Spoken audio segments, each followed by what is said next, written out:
Gravitasi sebelum Isaac Newton sudah ditemukan 700 tahun sebelumnya oleh orang Islam. Konsep gravitasi itu pertama kali tidak ditemukan oleh orang Islam. Pemikiran tentang gravitasi itu sudah ada sejak zamannya Aristoteles. Seringkali dalam retorika dakwah ilmiah seperti yang dilakukan oleh Ustaz Dondi dan lain-lain, muncul klaim bahwa Al-Quran itu memuat mukjizat karena telah menyebutkan fakta ilmiah seperti Besi yang bisa diambil oleh manusia itu asalnya bukan dari bumi. Iya, betul. Itu NASA udah confirm. Iya. Itu di Quran, siapa yang nulis? Apakah itu karangan manusia? Gitu. Jadi kan terbukti itu bukan karangan manusia. Al-Quran bukanlah satu-satunya teks atau kitab yang menyebutkan bahwa besi itu turun dari langit. Orang-orang Mesir kuno, jauh sebelum Islam hadir, telah menyebut besi sebagai ba'enpet, yang secara harfiah berarti logam dari surga atau besi dari langit. Artinya, ya mereka juga menyadari bahwa besi itu datang dari langit. Apa yang disampaikan oleh Ustaz Dondi sebenarnya bukan merupakan hal yang baru. Pernyataan tersebut terdengar seperti pengulangan dari apa yang sudah sering digaungkan oleh tokoh-tokoh seperti Ahmad Didat, Zakir Naik, maupun Harun Yahya. Kenapa kita begitu ngotot melakukan cocokologi antara Al-Quran dengan sains? Saya justru merasa aneh dengan keimanan kita.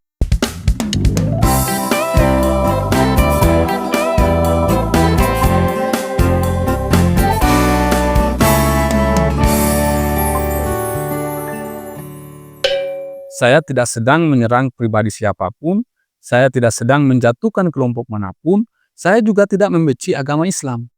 Yang ingin saya lakukan adalah membuka ruang diskusi yang sehat, rasional, dan berpijak pada data. Supaya kita tidak lagi menjadikan klaim-klaim sains sebagai alat dakwah tanpa verifikasi. Supaya kita juga bisa mendidik generasi muda yang berpikir kritis dan tentu saja membangun masa depan dengan ilmu. Bukan dengan narasi-narasi yang terdengar indah, namun sebenarnya menyesatkan. Oke, mari kita putar dulu videonya ya. Rata-rata orang ateis kan percaya sains. Betul. Betul kan? Sekarang kita hidup pada zaman sains. Pegangan kita sains. Siapa yang bisa melawan hukum gravitasi? Tidak ada. Walaupun gravitasi sebelum Isaac Newton sudah ditemukan 700 tahun sebelumnya oleh orang Islam. Nah, perlu kita ketahui bahwa konsep gravitasi itu pertama kali tidak ditemukan oleh orang Islam. Pemikiran tentang gravitasi itu sudah ada sejak zamannya Aristoteles. Bahkan ilmuwan Islam, yakni Al-Biruni, yang diklaim sebagai orang pertama yang menemukan gravitasi, itu belajar banyak dari karya-karyanya Aristoteles. Kalau kita merujuk pada paper dengan judul The Science of Al-Biruni, itu sangat jelas tertulis di situ. Makanya tidak heran bahwa konsep gravitasi yang digagas oleh Al-Biruni itu mempunyai kemiripan dengan gagasan gravitasi yang disampaikan oleh Aristoteles. Bahkan kalau kita baca artikel dengan judul The Exploration of Gravity, kita akan temukan bahwa jauh sebelum ada ilmuwan Muslim, Brahmagupta di India pada abad ke-7 telah menyebutkan mengenai konsep gravitasi, bahwa benda tertarik ke bumi karena suatu gaya. Meskipun gagasannya dia belum dalam konteks gravitasi universal seperti yang dirumuskan oleh Newton. Oke, kamu percaya sains. Udah pelajarin Quran belum saya bilang? Di Quran ada ayat-ayat yang telah dikonfirmasi oleh sains zaman sekarang. Contoh saya bilang apa? Di Quran surat Al-Hadid misalnya, ayat 25. Kami menurunkan besi ini untuk bermanfaat bagi manusia. Besi turun. Kalau turun dari mana? Turun dari atas. Turun dari atas ke bawah. Ternyata NASA aja udah berani bilang bahwa besi yang ada di bumi itu awalnya semua berasal dari benda-benda langit yang jatuh ke bumi ketika bumi baru terbentuk. Oke, saya mau highlight pernyataan Ustaz Dondi di sini ya. Kata beliau, besi yang ada di bumi itu awalnya semua berasal dari benda-benda langit yang jatuh ke bumi ketika bumi baru terbentuk. Well, pernyataan ini tentu saja ada benarnya, namun kurang lengkap, yang kemungkinan bisa menimbulkan yang namanya kesalahpahaman. Jadi gini, perlu kita ketahui bahwa besi itu sebenarnya terbentuk dalam proses bintang-bintang raksasa yang meledak atau yang kita kenal sebagai supernova. Unsur besi itu adalah salah satu unsur terberat yang bisa terbentuk di inti bintang ya. Ketika bintang itu kehabisan yang namanya bahan bakar, ia runtuh dan meledak, kemudian menyebarkan besi ke seluruh alam semesta. Nah, sebagian dari debu dan gas bintang ini kemudian membentuk tata surya kita, termasuk planet kita, bumi gitu. Nah, inti bumi itu sebagian besar terdiri dari besi. Dan sebagian besi yang ada di permukaan bumi memang berasal dari meteorit atau batu luar angkasa yang jatuh ke bumi. Lalu mungkin Anda bertanya, lah bukankah penjelasan Ustaz Dondi seperti itu? Well, coba kita putar ulang pernyataan beliau ya. Ternyata NASA aja udah berani bilang bahwa besi yang ada di bumi itu awalnya semua berasal dari benda-benda langit yang jatuh ke bumi ketika bumi baru terbentuk. Jadi di situ Ustaz Dondi mengatakan bahwa semua besi berasal dari benda-benda langit yang jatuh ke bumi ketika bumi baru terbentuk. Pernyataan ini mengandung sedikit miskonsepsi. Karena mayoritas besi di bumi itu bukan berasal dari meteorit yang jatuh setelah bumi terbentuk, tapi sudah menjadi bagian dari bumi sejak awal terbentuknya planet ini. Ya, meskipun tidak bisa kita pungkiri bahwa memang ada tambahan besi dari meteorit yang terus-menerus jatuh ke bumi, terutama di masa awal. Tapi itu hanya sebagian kecil dari total kandungan besi di bumi. Yang dominan itu justru malah besi yang tertanam di inti dan kerak bumi yang berasal dari material awal pembentuk planet bumi, bukan hasil dari tabrakan benda-benda langit secara keseluruhan. Jadi sampai di situ clear ya. Nah sekarang kita masuk pada bagian yang sangat menarik di mana Ustaz Dondi mengklaim bahwa informasi mengenai jatuhnya besi dari luar angkasa menuju bumi itu sudah disebutkan dalam Al-Quran jauh sebelum sains modern mengkonfirmasi itu. Di Quran ada ayat-ayat yang telah dikonfirmasi oleh sains zaman sekarang. Contoh saya bilang apa? Di Quran surat Al-Hadid misalnya, ayat 25. Kami menurunkan besi ini untuk bermanfaat bagi manusia. Besi turun. Kalau turun dari mana? Turun dari atas. Dari atas. Turun dari atas ke bawah. Kata beliau, surat Al-Hadid ayat 25 yang berbunyi, kami menurunkan besi, itu mengisyaratkan bahwa besi itu memang turun dari langit. Lalu beliau mengatakan bahwa ini sejalan dengan temuan sains modern. Nah pertama, saya melihat bahwa apa yang disampaikan oleh Ustaz Dondi sebenarnya bukan merupakan hal yang baru. Pernyataan tersebut terdengar seperti pengulangan dari apa yang sudah sering digaungkan oleh tokoh-tokoh seperti Ahmad Didat, Zakir Naik, maupun Harun Yahya. Sayangnya, saya merasa bahwa tidak ada upaya serius dari Ustaz Dondi untuk memverifikasi kebenaran dari informasi yang disampaikan oleh tokoh-tokoh tersebut. Beliau ini tampaknya hanya meneruskan argumen-argumen lama tanpa menggali lebih dalam apakah argumen tersebut benar-benar valid secara ilmiah maupun tekstual. Terkait dengan Al-Quran surat Al-Hadid ayat 25, saya sebenarnya cukup familiar dengan ayat ini ya, terutama karena sebelumnya saya pernah mengomentari pernyataan dari Ustaz Adi Hidayat mengenai ayat yang sama, di mana Ustaz Adi menyatakan bahwa ayat ini selaras dengan nomor atom besi yang katanya adalah 26, dan kata beliau ayat 25 sampai 26 dalam surat Al-Hadid itu membahas tentang besi. Well, kenyataannya nomor atom besi memang 26. Namun ayat yang membahas tentang besi itu justru adalah ayat 25, bukan ayat 26. Ayat 26 bahkan tidak membahas soal besi sama sekali. Beliau juga mengatakan bahwa isotop besi yang paling stabil itu adalah Ferum 57 dan mengaitkannya dengan nomor surat Al-Hadid yaitu surat ke-57. Padahal berdasarkan hasil perhitungan saya dengan menggunakan rumus fisika sederhana, yakni rumus defek massa serta hasil verifikasi dari jurnal ilmiah, saya menemukan bahwa isotop besi yang paling stabil itu justru Ferum 58, bukan Ferum 57. Jadi ternyata yang dilakukan oleh Ustaz Adi Hidayat itu hanyalah cocokologi tanpa ada landasan dalam sains gitu. Di sini saya tidak sedang ingin menyalahkan siapapun secara personal. Tapi saya kira dalam perkara seperti ini perlu ada kehati-hatian. Kita tidak bisa asal menyambungkan fakta ilmiah dengan ayat suci tanpa validasi yang kuat, hanya demi membuat Al-Quran tampak ilmiah. Nah, balik lagi pada klaim Ustaz Dondi tadi, jika kita membaca ayat tersebut secara utuh, kita akan menemukan bahwa kata wa anzalna yang berarti kami turunkan tidak hanya digunakan untuk besi. Dalam konteks ayat tersebut, kata itu juga digunakan untuk kitab dan mizan atau timbangan atau keadilan. Dalam banyak ayat lain, kata ini juga digunakan untuk hal-hal yang secara literal tidak turun langsung dari langit. Seperti hewan ternak yang disebutkan dalam Quran surat Az-Zumar ayat 6 dan juga Quran surat Al-Araf ayat 26 yakni tentang pakaian.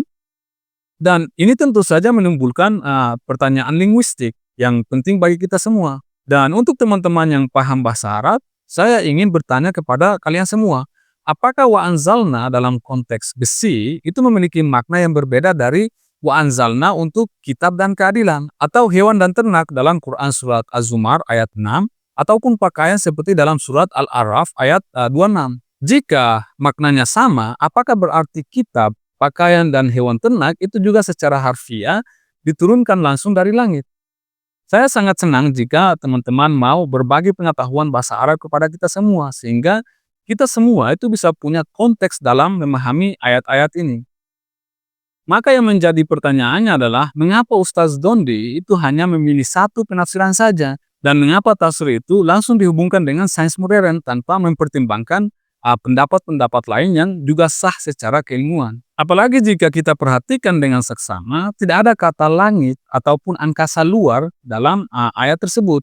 Al-Quran itu kan sering menggunakan kata as-sama, yakni langit, dalam ayat-ayat lain. Namun dalam ayat ini yang ada hanya kata menurunkan atau wa anzalna, dan itu pun ditafsirkan secara beragam. Seandainya ayat ini berbunyi kami turunkan besi dari langit, mungkin asumsi itu bisa lebih diterima. Tapi karena tidak ada redaksi seperti itu, ya sebaiknya kita lebih berhati-hati dalam membuat klaim. Kalau ulama saja berbeda pendapat, lalu pertanyaannya adalah pendapat ulama mana yang benar dalam konteks ini? Well, saya tidak berani mengatakan mana yang paling benar, tapi saya ingin mengajak kita semua untuk lebih teliti dalam melakukan verifikasi sebelum kita menghubungkan ayat-ayat Al-Quran dengan sains.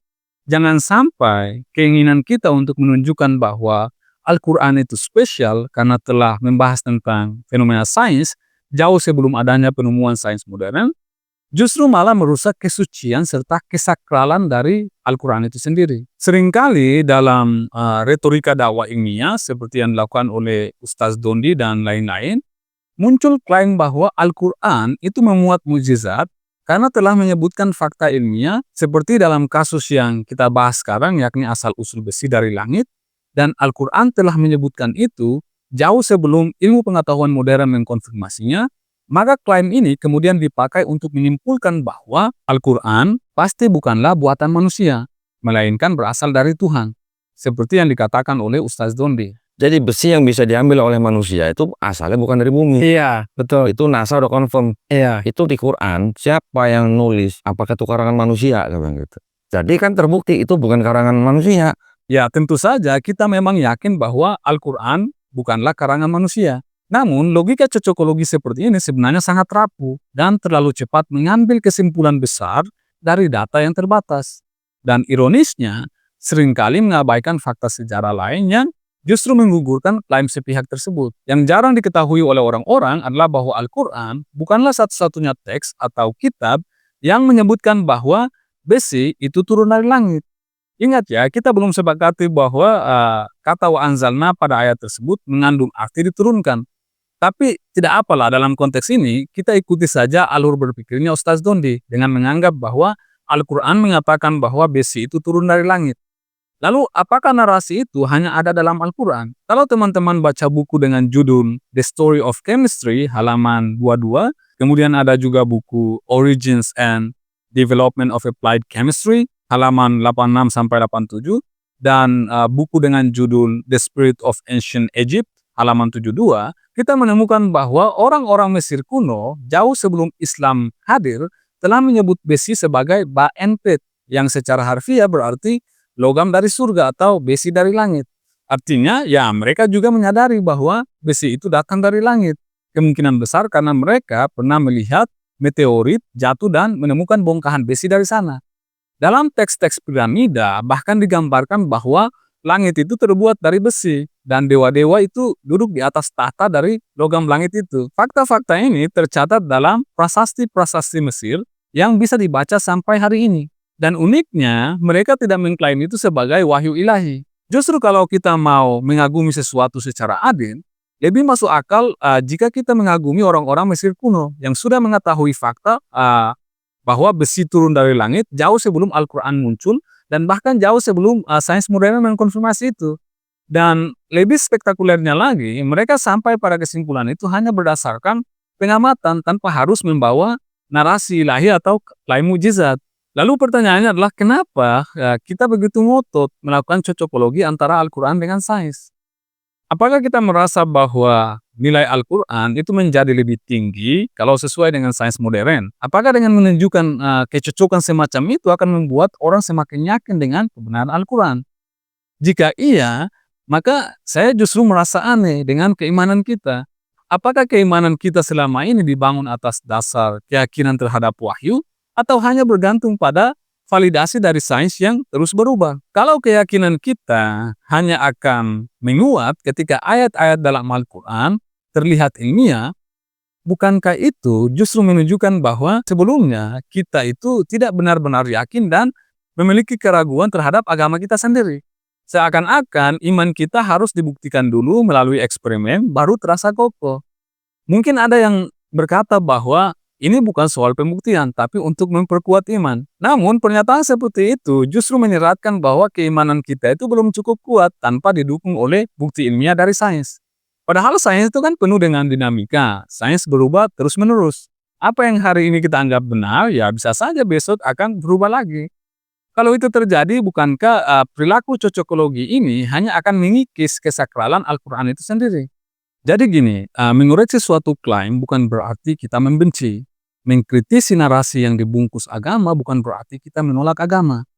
Padahal bisa saja seseorang mengkritisi karena ingin kita semua, terutama generasi muda, itu mendapatkan pendidikan sains yang lebih sehat dan berbasis pada riset yang serius, bukan melalui narasi cocokologi yang dangkal atau asumsi yang belum diverifikasi.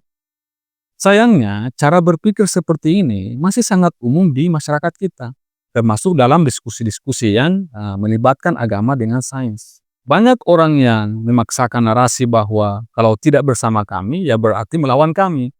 Padahal kenyataannya, niat mengkritisi itu bisa lahir dari rasa cinta terhadap ilmu, terhadap agama, bahkan terhadap kebenaran itu sendiri. Video ini sama sekali tidak bertujuan untuk menyerang siapapun, apalagi menyerang agama Islam. Jadi kritik yang saya sampaikan selama ini dalam video-video saya itu murni ditujukan pada klaim-klaim publik yang bersinggungan dengan sains, bukan pada keyakinan ataupun pribadi seseorang. Sayangnya di ruang publik, kita itu seringkali terjebak dalam cara berpikir yang sempit. Seolah-olah dunia ini hanya menyediakan dua pilihan saja. Kalau tidak A, maka pasti B. Nah, cara berpikir seperti ini dikenal dalam logika sebagai false dilemma atau either or fallacy. Ini adalah jenis kekeliruan berpikir atau logical fallacy, di mana seseorang menyederhanakan pilihan yang kompleks menjadi hanya dua pilihan saja. Padahal kenyataannya bisa saja terdapat alternatif pilihan lain. Contoh sederhananya gini, jika saya mengkritik penjelasan sains dari seorang ustaz, maka saya langsung dicap sebagai pembenci Islam. Kalau saya mempertanyakan cocokologi Al-Quran dengan sains modern, saya langsung dianggap sebagai orang yang liberal, dituduh misionaris, atau bahkan dianggap sebagai orang ateis.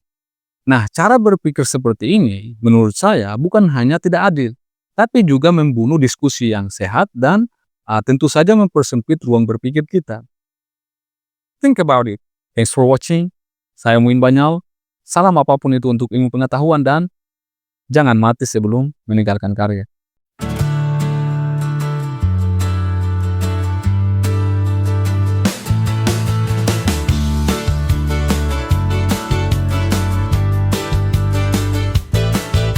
Lembaga suci negara mengarsipkan perbincangan sesosok malaikat dan sebuah pena. Siapa Tuhanmu? Sajak dan syair. Siapa nabimu? Naskah di film Noir. Mungkin kamu butuh pergi study tour 7 hari agar kamu mengerti yang diyakini. Sudah tiba, tak ada kereta yang menunggu bersama berangkat ke surga. Ini fasilitas umum, bukan milik suatu kaum yang menganggap paling baik dan paling nyentrik. Kau kira ini wisata milik pribadi semata, wayang diambil tetangga, kau terlambat murka. Pentas lawas jelas dilupa, kau tak pantas tuh kecewa. Rumpunmu gawat darurat, kau pergi ke barat. Lembaga suci negara mengarsipkan perbincangan, sesosok malaikat dan sebuah pena. Siapa Tuhanmu? Sajak dan syair. Siapa nabimu? Naskah di film Noir.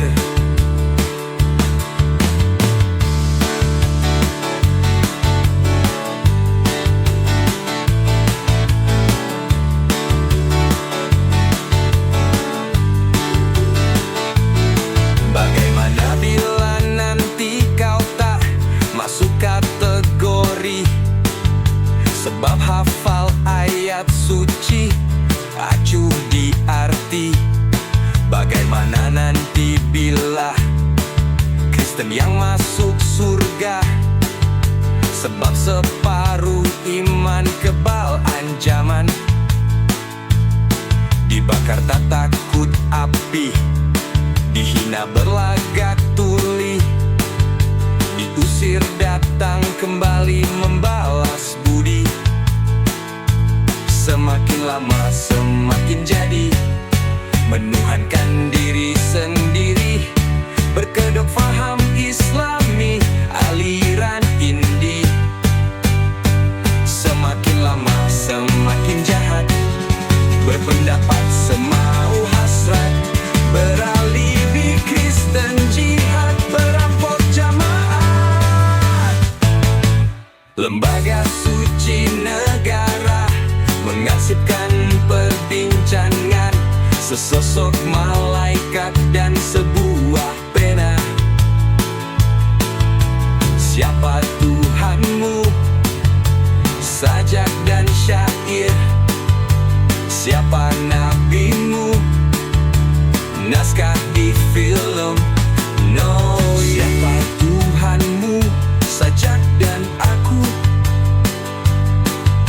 Siapa nabimu? Syair dan juga kamu. Bagaimana jika Kristen yang masuk surga?